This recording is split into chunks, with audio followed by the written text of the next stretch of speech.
Hey, I have a question for you. When was the last time you punished yourself? What did you do wrong?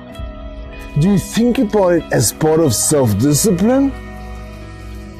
Well, this episode is the first episode in the series Self-Discipline, where we might see self-discipline in a different light. More about that right after the intro. Welcome to the Day One Journey, episode 112. Cha-ching. Yeah! Well, when was the last time you punished yourself? Yeah, punished yourself. Do you see that as self-discipline? How do you define self-discipline? Notice, it is self-discipline, not just discipline. Many of us think about discipline as we associate that to soldiers, to very tough routines, to things that we don't want to do, right? Is that self-discipline for you? Or is that just discipline for you? Interesting.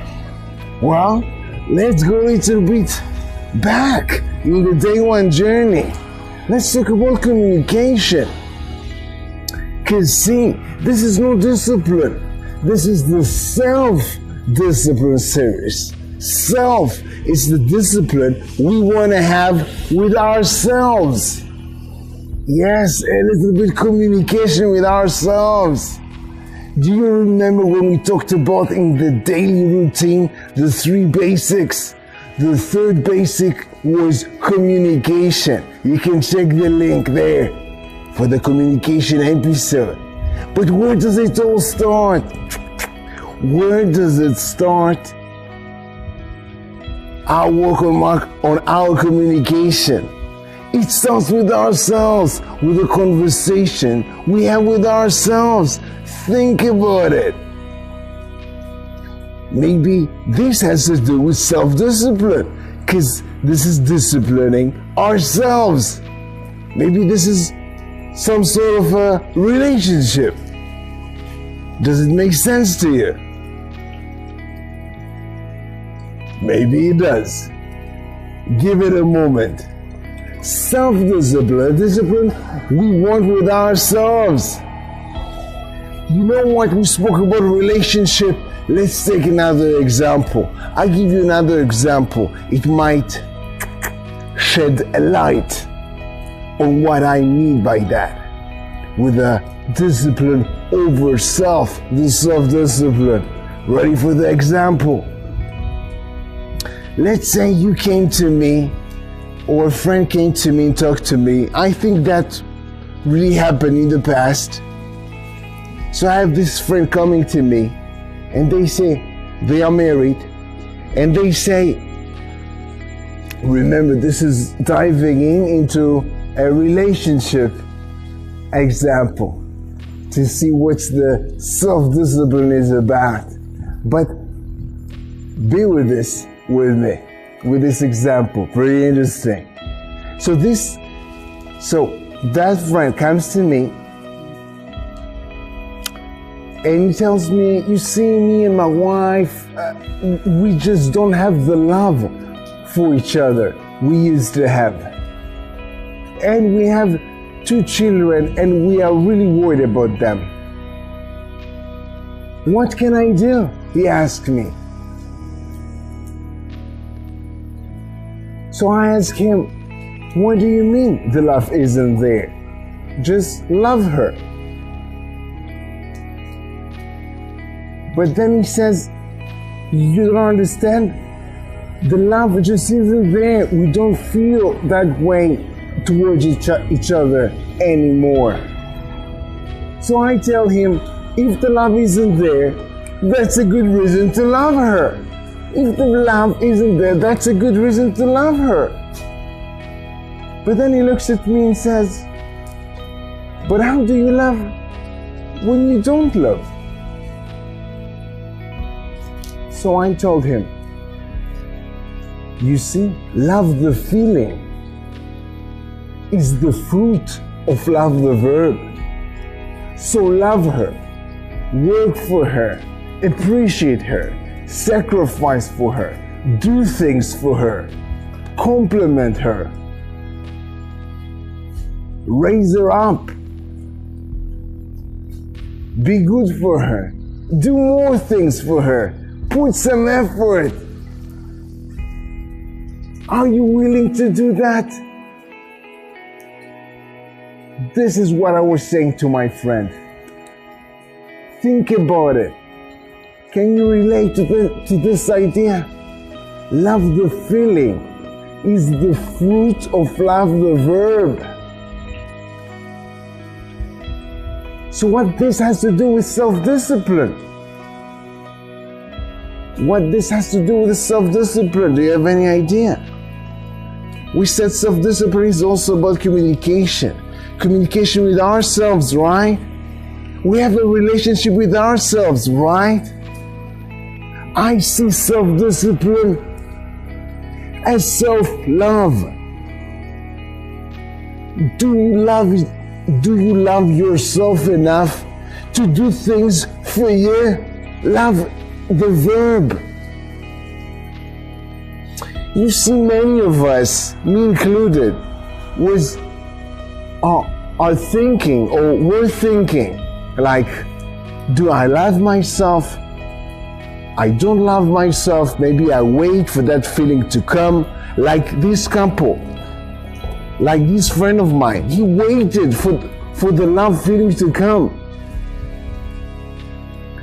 But the feeling of love the feeling, is the fruit of love the verb. You do the things. Do you love yourself? You can do things about it. Do you love yourself enough to do something about it? Think about it, by the way. The biggest thing that you do, let's say a relationship, let's say you get a present for your life partner. You get them a present.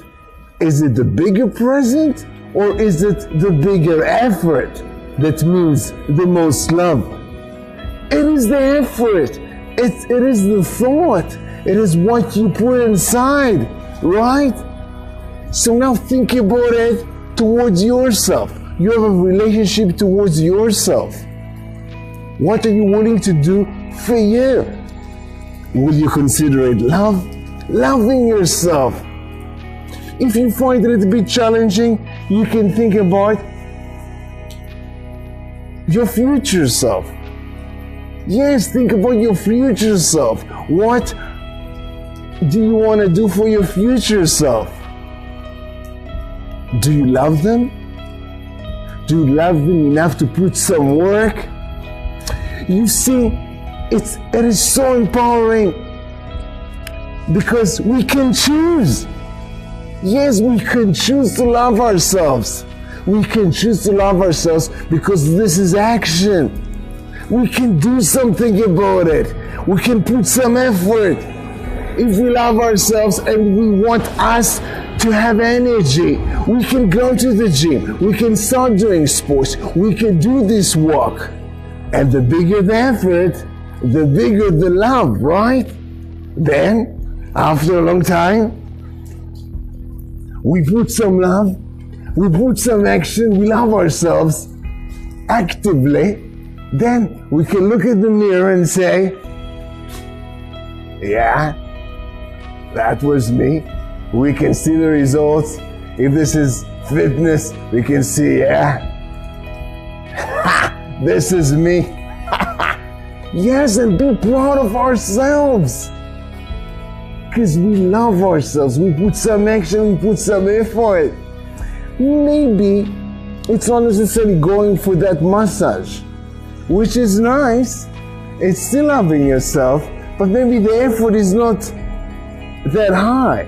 But when we do the hard stuff, right? When we resist our desires, our basic desires, but then we do it long enough, which is just more effort. We do it long enough, and then we reach what we wanted to reach. Yeah, then we look at the mirror. We say to ourselves, yeah, We got there. Yeah, this is me. We got there.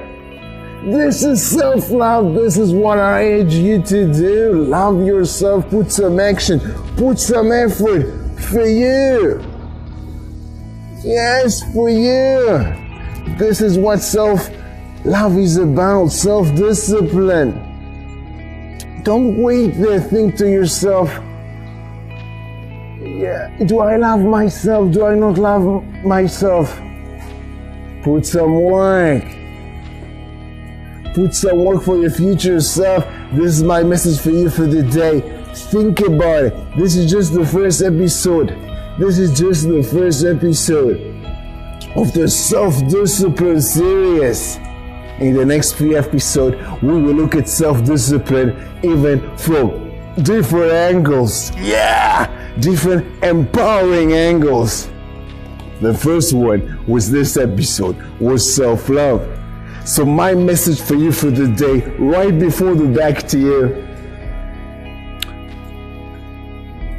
love yourself. Express your love for yourself in action.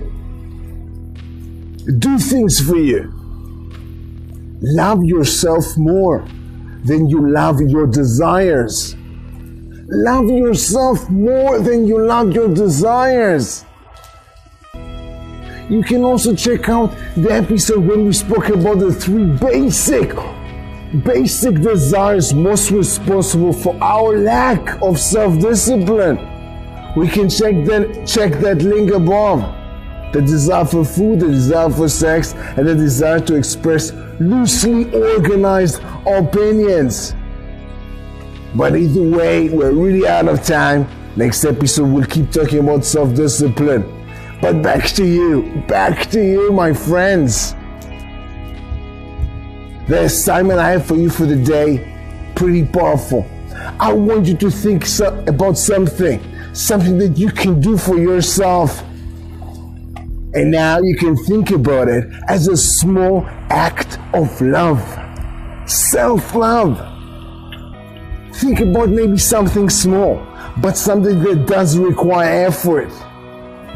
Maybe resisting that extra cake, maybe doing this walk, maybe calling this friend, but for you, something for you. Think about something. Think about small effort that you can put for yourself. And put the label, consider putting the label. Small act of self-love. Express your love for yourself in action. Love yourself more than you love your desires. This is my message for you for the day. Do this assignment today. And of course, have an amazing, yeah, day 1.